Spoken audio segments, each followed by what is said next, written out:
It's this is a fact check article. It says, is Mel Gibson making a movie about the Rothschild family?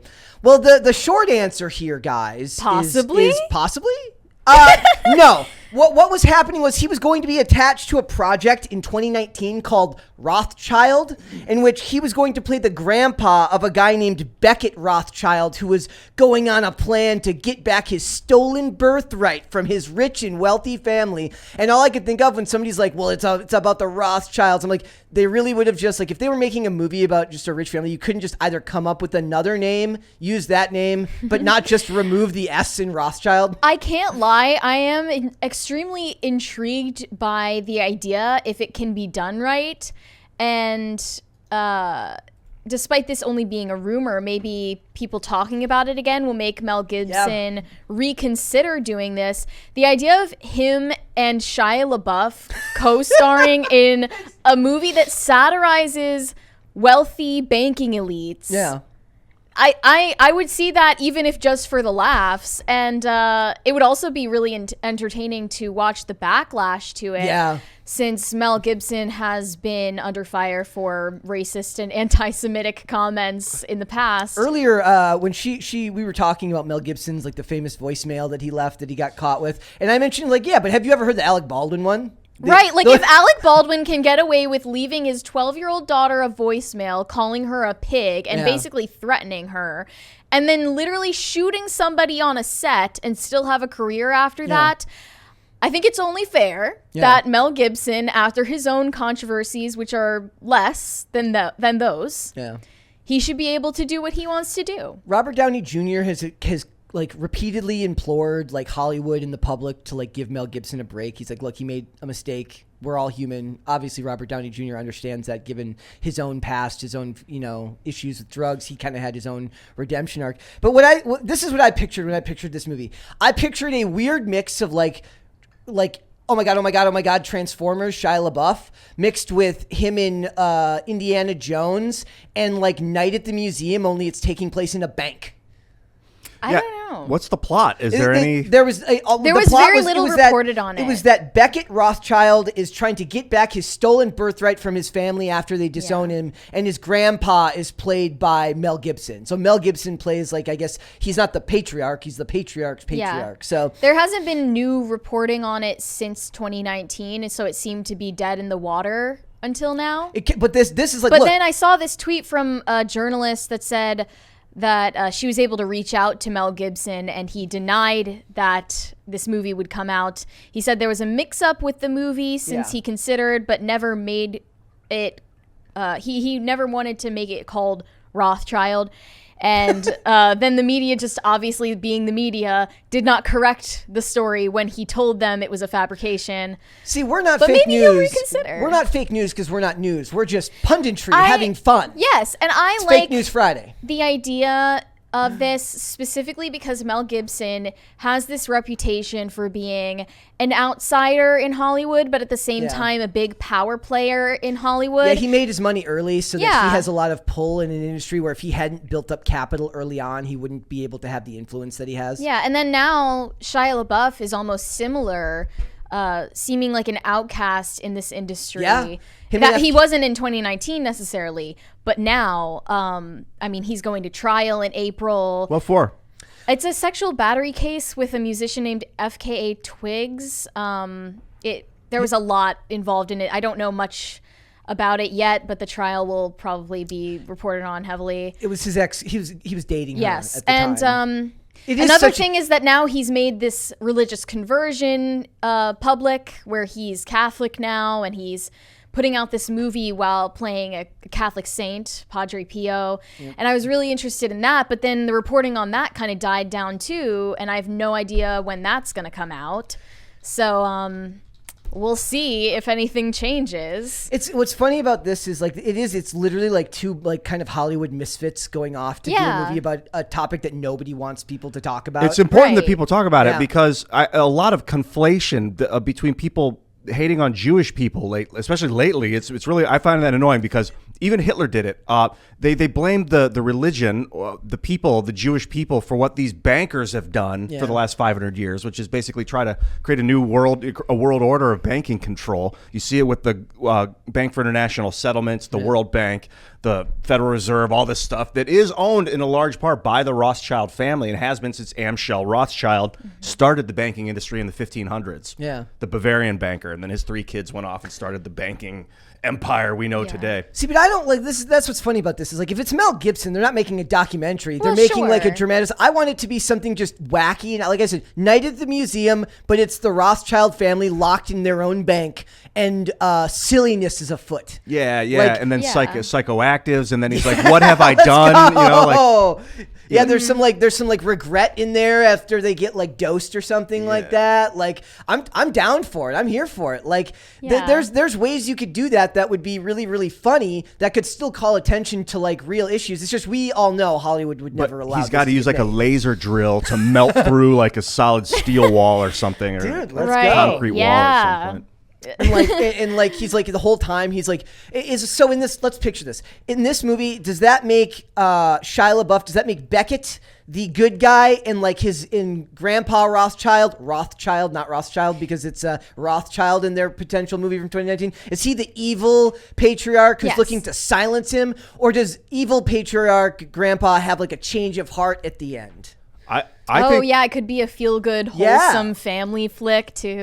I think we get a good guy Rothschild. That's the thing. Another thing to remember is Clear Rothschild. their name. Yeah, Rothschild does not mean bad guy. Like there have been bankers that are usurious and are taking people's money with interest, but that doesn't mean that a Rothschild's not going to come along and save the world. It also sounds like it says hatching a plan to retake his birthright after being cast up by his wealthy family. It feels like there could be like a National Treasure crossover with Nicolas Cage. Like maybe he runs into Nicolas Cage while he's on his way to steal the Declaration of Independence while he's trying to take down the Rothschild family, and we just have like a crazy alt-American history cinematic universe full of crazy stuff that's been involved in like our country's past. Yeah, because all this like Tesla technology, these crazy like maybe you could have in the movie the banking family has like they go into like a deep underground vault that leads them to like an underground world or country or state that they've been building with like mushrooms that glow and light up giant underground lakes. I want to write something like that. Dude, in there, there's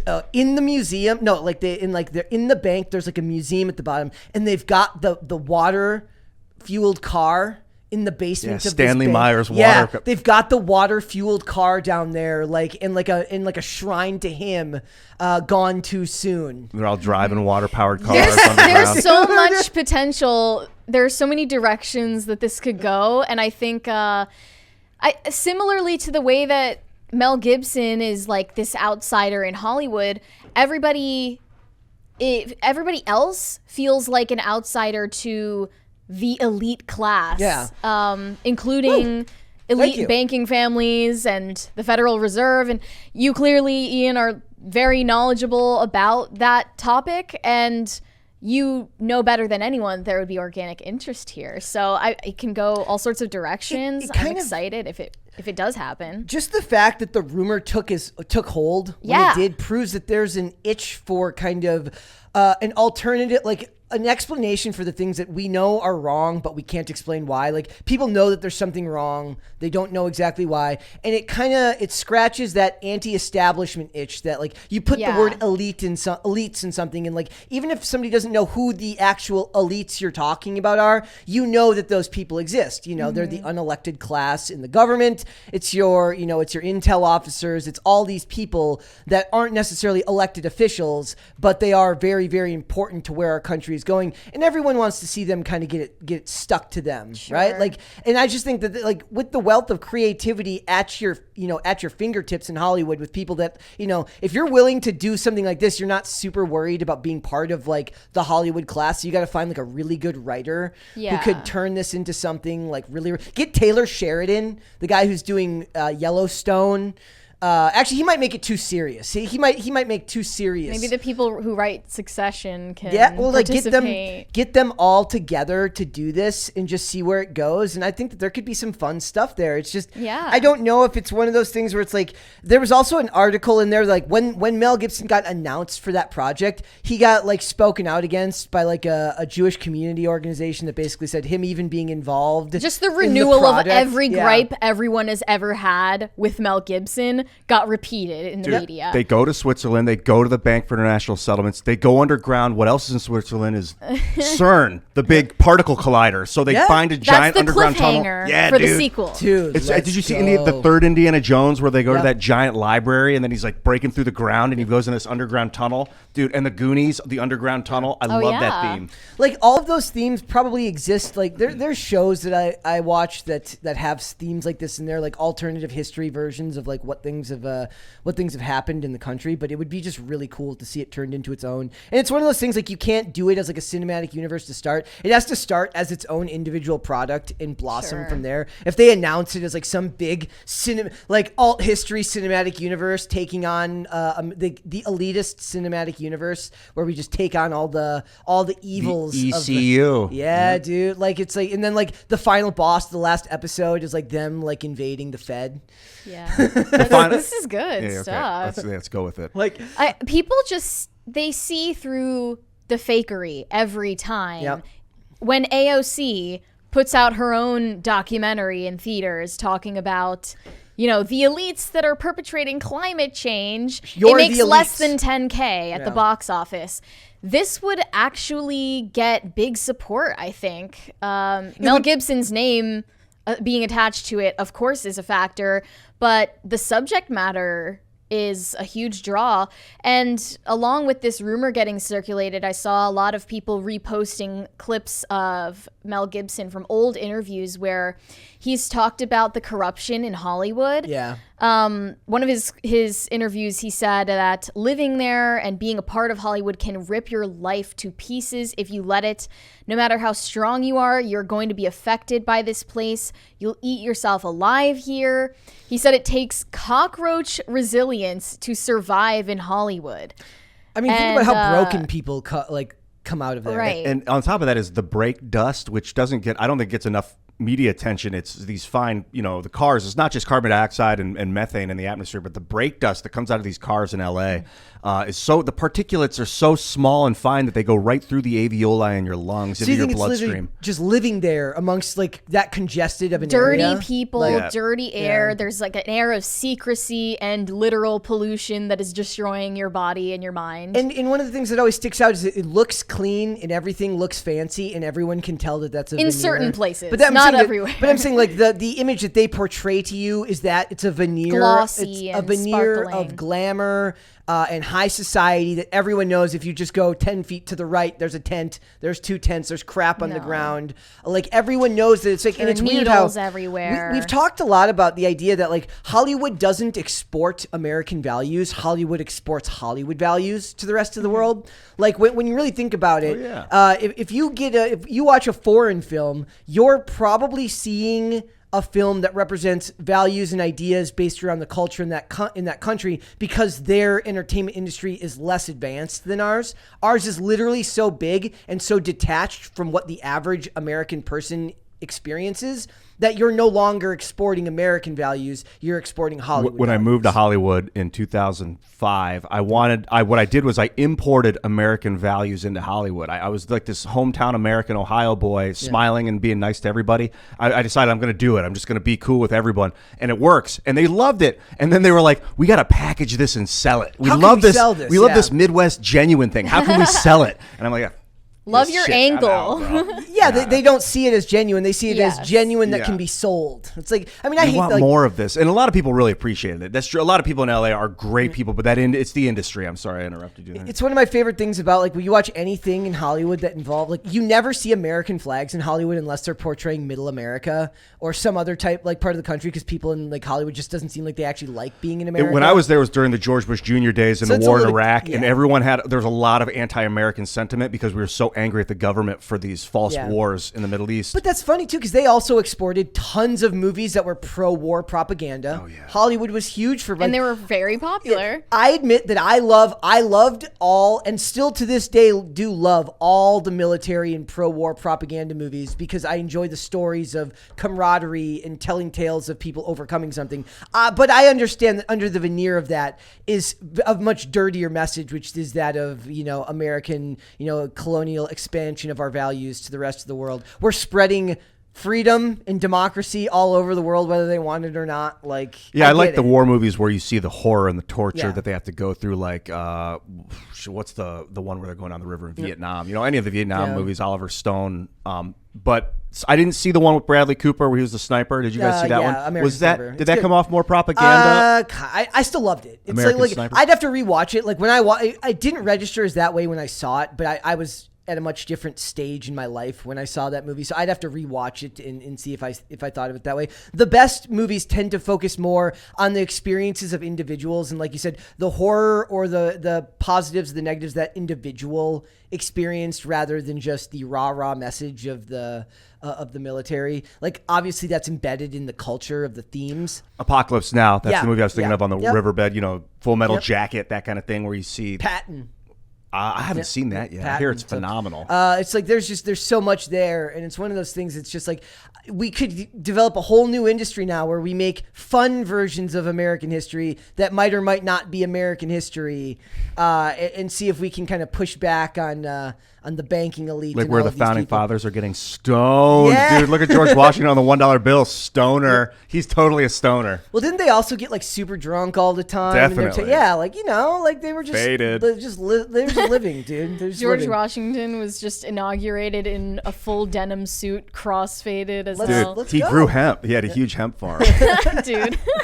So it's just I think there's a market here. So maybe we can get some organic interest back in this movie, and they can bring it back from the organic dead. hemp. Because he was, like I said, he was attached to a movie called Rothschild in 2019 that just ended up getting mistaken for this, and now it's kind of back in the news. I also think that there's a possibility that it's back in the news because they're about to start production on Passion of the Christ 2. Oh. So it's possible that this could be promotion for that movie as they start forward with that. I don't know how you Seems like do... it came from just a random anonymous Twitter account Yeah. originally, and then the screenshot just spread like crazy. Passion of the Christ 2 Electric Boogaloo. Is that what it's going to be called? What were they going to call You Passion? can only hope. It's... I honestly don't like the idea of a sequel because I'm afraid they'll just mess it up. Yeah. And for what it was at the time. The world was a different place in 2004 when Passion of the Christ came How out. did the first one end?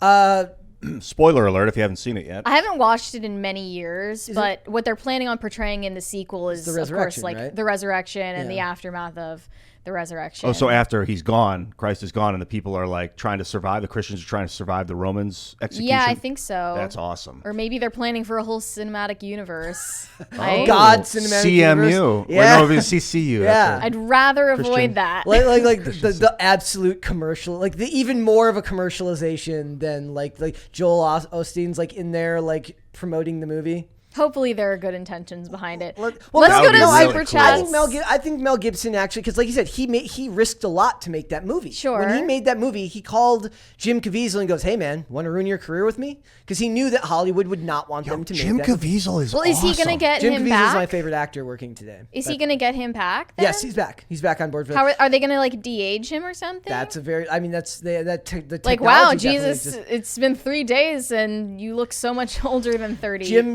now. definitely has like the salt and pepper hair now. Was so he around the same age? Like, was he like 33 in 2004? that sounds. He's probably older than that. He's probably getting closer to late 30s when. Yeah, that's when gonna that be was being difficult. made. So they can de-age him and they'll just make it. And It's been literally 2 decades. It's been 2 decades. It's gonna be great. Thanks for watching this clip, guys. If you want to see full episodes or follow us on social media, links are in the description below. Bye. Bye.